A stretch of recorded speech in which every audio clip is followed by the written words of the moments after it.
So it's Wednesday morning, and it is crazy around the farm. We've been spraying and tiling and all that stuff, and we need to make hay. We're almost completely out of hay. I figured we'd have hay put up by now, but the weather has not been great for it. So I'm actually green feeding the heifers right now. So I'm going to run over. I cut some hay Sunday, just a one swath. And I've been pitching it into a pickup and hauling it to these heifers. But today we're going to start cutting some actual hay. So you guys are going to put up with a farming video. Or maybe you won't. Maybe you won't watch it. But you'll get some insight from me about how I feel about agriculture right now. But quick, I'm going to run over and get these girls some hay. There's just a couple of square bales left of regular hay. So saving that in case it does rain. But, yeah, you want to talk about a lot of work to feed 4 heifers. I thought we'd have them out on pasture by now, but the guy that was going to pound post just emailed me or messaged me this morning that he can finally pound the posts pretty soon. But I said it'll probably have to wait till next week because I can't really help. So then we can get these girls out on pasture too. But in the meantime, they got to eat.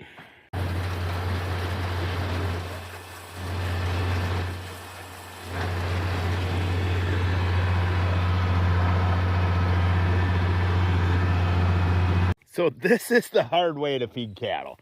I laid out a windrow here along the waterway, and I've been literally pitching it up into the back of the pickup and hauling it to the cattle. And it's just the way we had to do it. I'm glad it's 4, not 40 for once. Not that I wouldn't like to have 40 head of cattle right now, but for this work, yeah. And we are going to grow the cattle herd, but slow. There's no sense in buying a lot of cattle with prices this high. We got into those right, and we'll just build the herd, I think. But, yeah, the waterways are ready to cut. This is some pretty nice clover orchard grass, brome grass, Timothy hay. You can see, actually, I don't think there is any orchard grass in there. You can see the Timothy, though. So, yeah, we're going to get this laid down. We're going to lay some oats down, and I'm going to pray that the old 336 is going to work. Haven't done nothing to it in years, so we're going to find out. Hopefully it works, right? That's all you can do. But yeah, I got to get these cattle fed. So there's a load of hay for the cattle. That's my favorite pickup, by the way, I've ever owned. This is a Cummins. It's an 07 though, so 07 is a weird year as far as Ram and Dodge is concerned, because this is the last of them that say Dodge on them. So it actually says Dodge on the tailgate, and it's a 5.9 Cummins. Now in 07 you could get a 5.9 Cummins for just a little bit, and then they went to the 6.7 Cummins that has emissions. And yeah, I love this truck. It's a 1-ton short box with a 5.9 Cummins, and it's a Laramie. And it's a stripped down Laramie of all things. There's not a ton of options, but it's leather with power locks, power windows, wood grain. But yeah, no one seat is power. No heated seats, no cooled seat, no infinity sound system. It's pretty basic, but really neat truck. I just love this truck. Always have. But here's the oats over here. These are not the oats I'm going to cut with the haybine. These oats will be combined. These are the first oats that I planted, and you can see they're pretty tall already. They started heading out about a week ago, and they are full on heading out now. They got fungicide on them. They got fertilized. Like, I'm hoping these oats are the best oats I've ever had. I think they will be. You know, so they'll add a little more height here as the, you know, because they're just starting to head now. So they could grow another foot, which the straw isn't as important as the grain. But, yeah, I'm excited about the oats. I had big plans to start hauling corn because it was going to rain. and I decided the hopper needed some work, and I tore it apart, and I ordered parts, and they're not here yet. But I had gotten so far, I got the 856 on the auger here to start unloading one of the bins. And I guess we're going to pull the 8 off and put it on the haybine because I want to cut with an open station. I'm going to cut along the woods, and I don't want to scratch up my 4440 with tree limbs. So I'm going to get the 8 off of here and hook it up to the haybine, move a bunch of stuff around. See, now I need a GoPro. I just set it up, right? Need to get the haybine back out of the shed. So the 8225R is here in the way.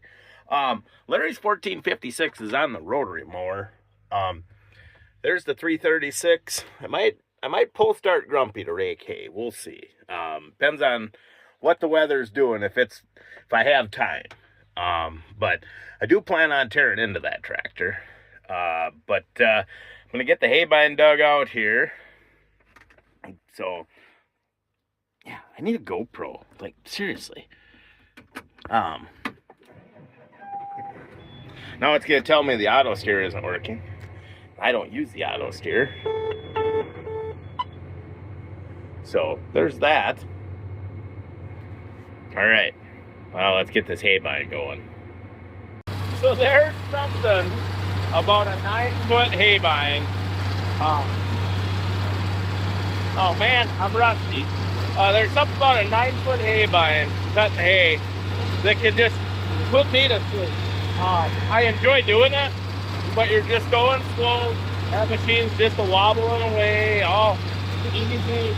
And you know, it's a sunny day and nice weather, and it's just, you can fall asleep watching the haybine. When I was a young guy and going out all the time and partying and stuff, I remember falling asleep cutting hay and waking up on the other side of the field. But now I don't get to have fun like that anymore, so I don't have to worry quite as much.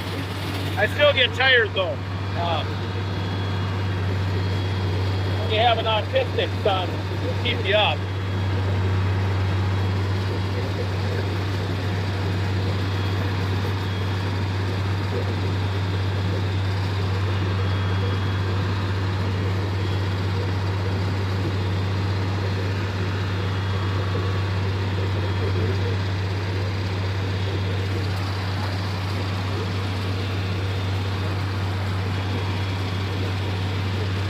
This is big hay. Look at those oats though. So the old 856 and I cut a lot of hay. It's a 9-foot John Deere 1219 haybine. And with the loader on it, but a different loader back then. A 2R loader. So this is actually a waterway, but it has a hicket bottom on it. So tile water doesn't run in it. It was just surface water. So it's kind of dried out. Pretty nice. So I guess I kind of forgot to record, but the Transtar didn't want to start. And when I put it in here last fall, like December, late November, I had filled it with hay for the cattle, and I left the master disconnect switch on. Well, the batteries must have froze. It takes 4 batteries. This truck doesn't get used that much. So I just threw 2 new Decas in. We'll see how it starts with 2 new ones, but it cranked and cranked. It must have lost prime. So then I jumped it, and then it took right off. But I need to move this so I can get my rake out. We have hay down, obviously. You've seen that clip. I need the rake out. I'm gonna have to get the baler out. I had a part ordered for the baler, so I jumped it with the diesel because there's 2 batteries in that. And yeah, so I gotta put that battery hold down back on, throw up the jumper cables. I'm not gonna pull the rake out tonight. We'll wait. I'll have my daughter grease it though, and we'll check the oil in it, and so we're ready. But yeah, closer. We're getting closer. So here I am greasing this old 336, and I wonder how many times I've greased this baler. Dad and I bought this baler together when I was a junior in high school. And I baled a lot of hay up until probably, I guess, 02, 03, somewhere in there. And I just pretty much went to mostly haylage. But I'd always bale a few small squares. I wanted to have some. And then after I sold the cows, I baled hay for quite a while. And then I just kind of got away from it. We quit haying, didn't have livestock, and dealing with horse people is a pain. I don't care what anybody says. The people that do that market, good for you. I don't enjoy that. Maybe I just had the wrong horse people to deal with sometimes. But, yeah, I got thinking, Dad would always make me grease the baler. So before this, there were New Hollands, and I hated greasing the baler. Because for one thing, didn't even have a pistol grip grease gun, you know. So you'd have the long lever grease gun, and you would be trying to hold the hose on because there'd be a fitting you couldn't get with a straight one, and then run the lever, and you're like 11 years old trying to do all that. Well, then the pistol grip came out, but at age 12, your hands are barely strong enough to run the pistol grip. So it was a real job to grease these balers, but, you know, now I think to getting a cordless grease gun, and the early greasers, you know, the air greasers, and then the early battery powered ones just weren't awesome. When you finally get one of these, it's like, wow, we grease a lot more. Like, this is a good thing.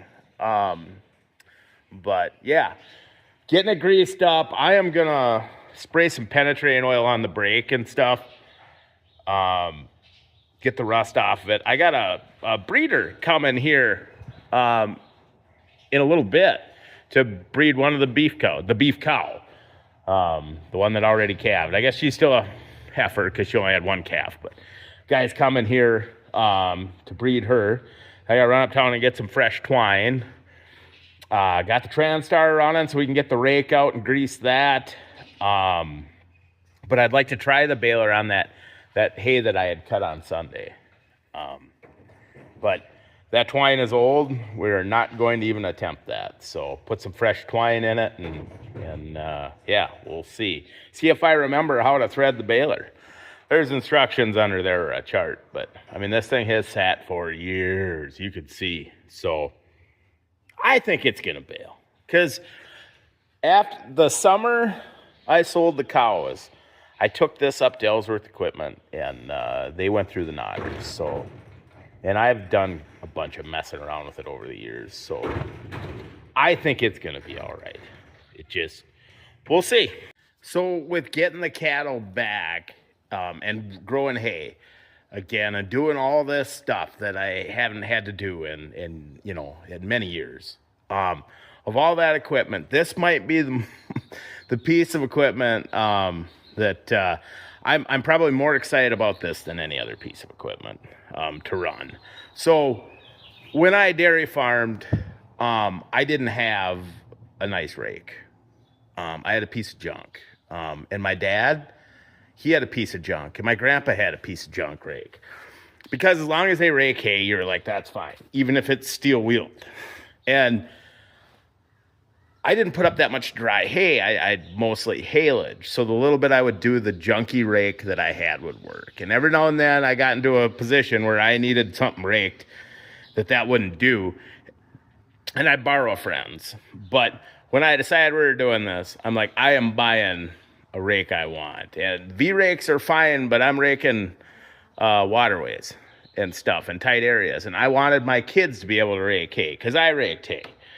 And I wanted this, a New Holland 258 roller bar, but I wanted one with dolly wheels so that I don't have to worry about the kids wrecking and turning too sharp. So found this one over in Chilton, Wisconsin. It was a one owner. They bought new, and it's a later one because it's if you look at the John Deere and Ford there. So this is a Ford New Holland rake. So it's like an early 90s rake. I'm forgetting where the serial number is on. Oh, here you go. Ford New Holland. So I got her all greased. I might throw a couple of teeth on it. It's missing a couple, but not very many. Actually, a friend from TikTok gave me a bunch of brand new ones they had sitting around because they haven't used a rake like this in forever. But I might throw a few on there, but we got to get going. We got to get hay and spraying. We're waiting on the breeder to get here for the cow. So, yeah, a lot of stuff happening. We got a wide drop and we got a haul corn, and this all needs to happen in the next 2 weeks. So, yeah, it's great. So we'll get the old Transtar out of the way. She popped right off. So the batteries are good. I like Deca batteries. But I got to move this so we can get to the rake. I'm going to put Clifford on the rake, my 4440, which I know it seems like overkill, right? But I don't have anything else unhooked except Grumpy. Well, I don't have anybody here to help me pull start Grumpy, and his pony motor coils are bad. Just Grumpy needs some stuff. So I'm going to rake with the 44 because I don't want to unhook the 856. Larry's 1456 is hooked up to the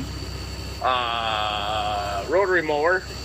So I'm going to use Clifford, which it's warm, air conditioning. It's going to be comfortable. All right, so we're going to try out the rake. I'm pretty excited. So this is a waterway. I didn't cut any more in here because we've been so wet. I don't want to rut my waterways up. But I wanted to get a little hay down. So I made one pass that I've been green feeding over there. And then I made this pass yesterday. And I think I'm going to rake it. It's 80s and sunny. And yeah. So there's Clifford looking good. That tractor's original with the exception of the wheel centers were repainted when the rims and tires got replaced. And then the front rims got repainted. The hubs are all original. The rest of the tractor is all original.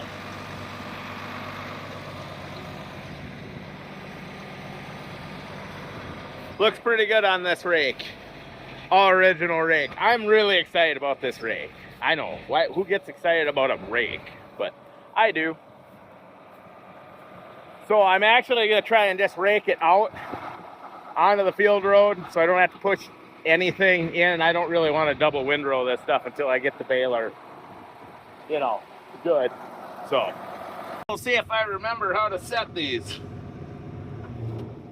There we go. I'd already pitchforked this hay up, but that's cool. Power shift up.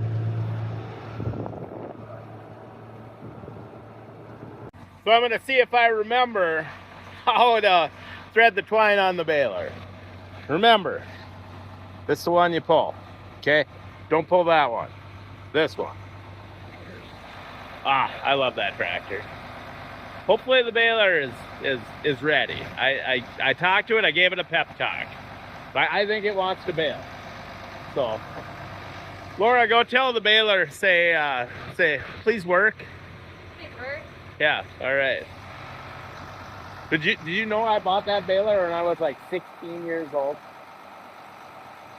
Well, that was a long time ago. That was a long time ago. How many years ago? 31, maybe about 17, so it was only like 30 years ago. Much better. Yeah. See? All right, I'm gonna throw the twine in, then I'll hopefully be a clip of it making hay. Otherwise, we'll have to edit out a lot because I'll be swearing a lot. So yeah. You shouldn't have us in your videos because we'll know you're doing trips. Okay, so knock on wood, I got 2 in a row to tie. When I started out, I had a lot of problems, but did some adjusting, looped some stuff up, and it's working way better.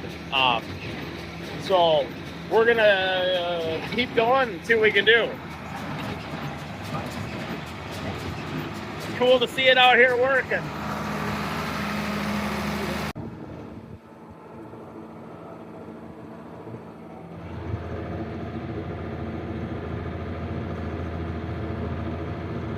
Obviously, I'm just dropping them on the ground.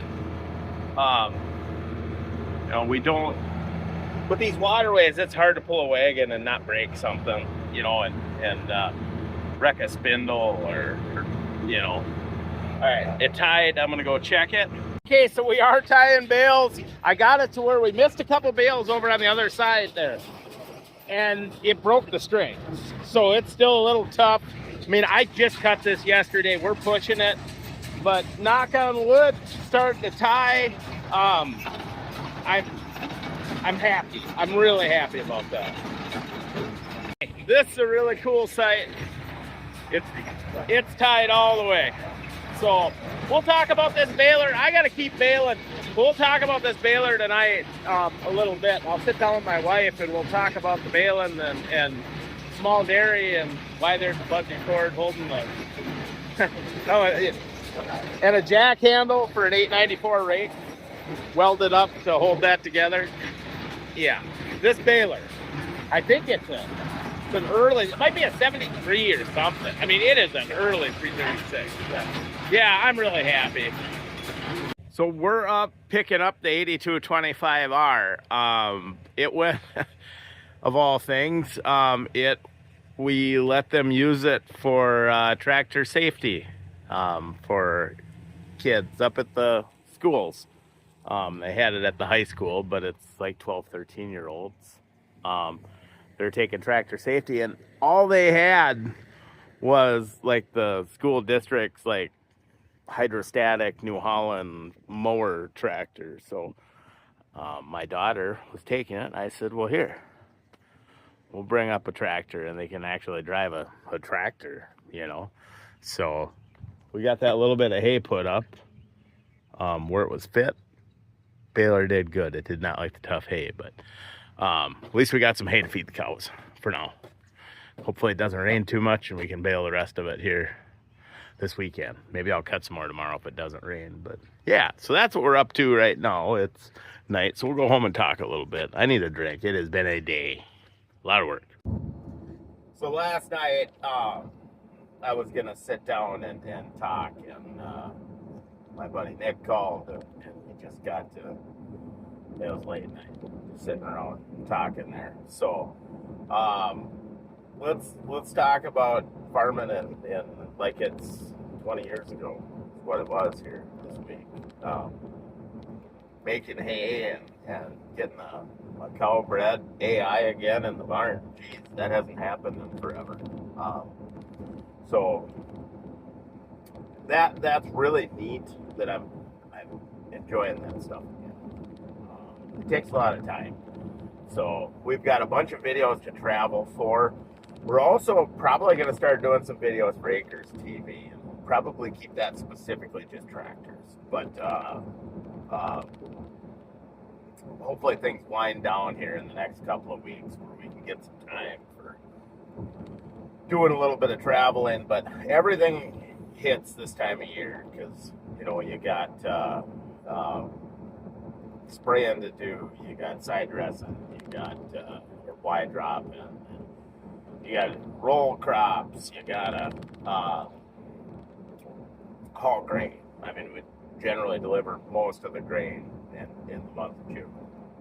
And that's all got to get done. And I'm still doing a little bit of in-crop tiling early on. I mean, there's just, it is a really crazy time of year.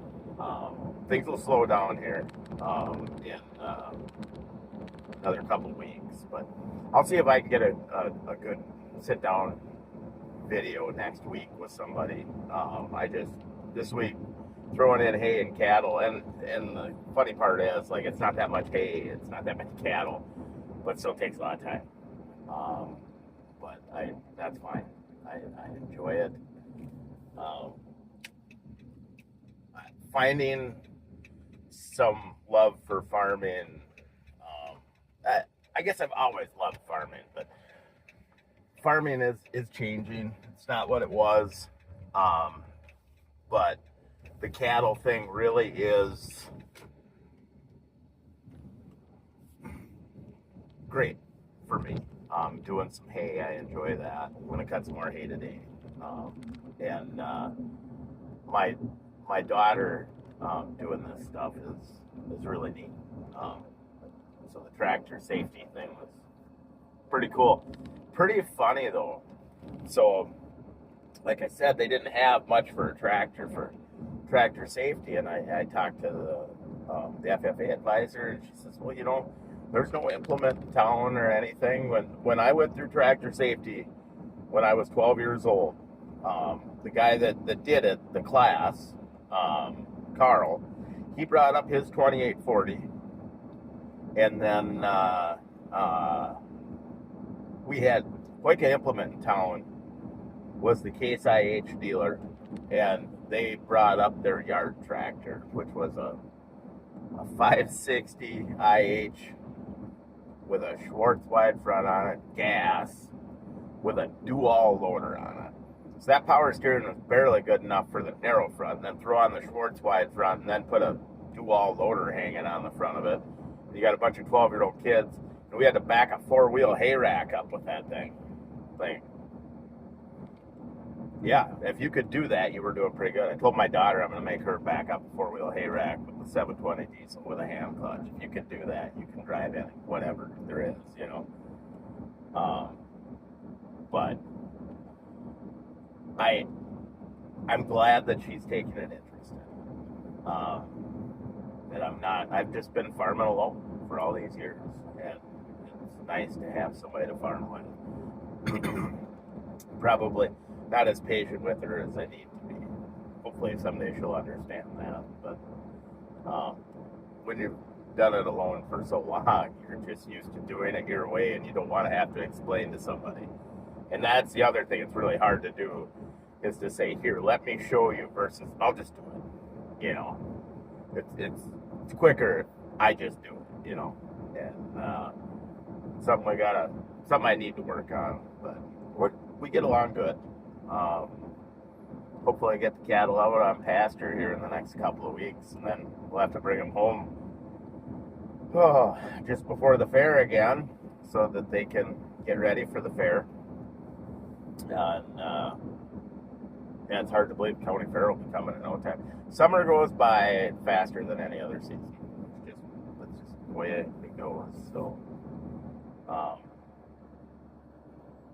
yeah, I've really been on the other social media stuff. I've really been talking a lot about trying to. We need to make some changes in agriculture, and I'm really passionate about it because I don't think it's good for the country the way agriculture's gone, that we continue more consolidation and farms just keep getting bigger, and rural America suffers. Look at small town rural America suffers because there isn't, more farmers supported, more hardware stores, more feed mills, more implement dealers, etc. And those people employed people, and then they turned around and they bought, appliances, or they bought, groceries, went to restaurants, etc. And we've lost that economic engine that was small farms. I'm not saying we have to regulate against farm size, big farms, etc. But what I'm saying is, through the farm bill and tax laws, etc., we've caused this problem we're having. So, that's why I've really been talking about this stuff a lot on the other social media things. Like, I think if there's an administration where we can make some changes, I think it's this one. I'd like to see more small livestock operations, and if we're going to subsidize stuff, we'd be way better off to subsidize that sort of stuff than we are more corn and soybeans and higher reference prices, and then trying to worry about trade wars and all that stuff. Like, let's try and make it so that small farms are a little more sustainable, and I think one of the things we need to do is to try and find ways to make farmland not only, it needs to be affordable.